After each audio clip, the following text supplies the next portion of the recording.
तो जब आपको कोई छोटी मोटी समस्या होती है, आप केमिस्ट पे जाते हैं या फिर एक नॉर्मल जो जनरल फिजिशियन वगैरह होते हैं, डॉक्टर होते हैं, इनके पास जाते हैं। बट जब आपको कुछ समय तक आराम नहीं मिलता है तो वो आपको स्पेशलिस्ट के पास भेजता है, कार्डियोलॉजिस्ट या फिर न्यूरोलॉजिस्ट या फिर वगैरह वगैरह जो भी ये होते हैं।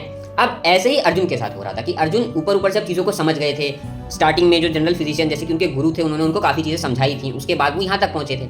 अब यहाँ पे वो जिनके आगे खड़े थे वो उनको अपने बारे में बता रहे थे और अर्जुन को विश्वास भी हो रहा था। तो ऐसे में अर्जुन अध्याय नंबर 10 के श्लोक नंबर 16 में बोलते हैं भगवान श्री कृष्ण से कि रक्तुमहर्ष शीर्षेण दिव्यहातिं विभूतयः याभिर्भूति विलोकानि मामस्त्वं व्याप्य तिष्ठसि। कि हे प्रभु, हे माधव, अब आप ही मुझे अपने उन ऐश्वर्यों के बारे में बता दीजिए जिनके बारे में संसार में कोई नहीं जानता है।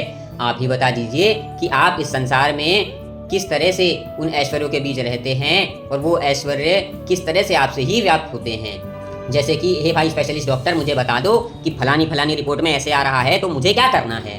अब ऐसे ही अर्जुन जब ये जान गए हैं कि भाई इन्हीं के पास सारे सवालों के जवाब है तो एक बार इन्हें पूछ डालो जो कुछ भी है मन में। ऐसे में जब प्रभु अपनी शक्तियों के बारे में बता चुके हैं तो अब ऐश्वर्यों की बात हो रही है कि किस तरह से, किस वैभव में वो रहते हैं, किस तरह से उनका वैभव ही तीनों लोकों में व्याप्त है और उसमें भी वही तीनों लोकों में वास करते हैं और इस सबके स्वामी भी वही हैं। तो यही अब अर्जुन के मन में है और वो पूछ रहे हैं।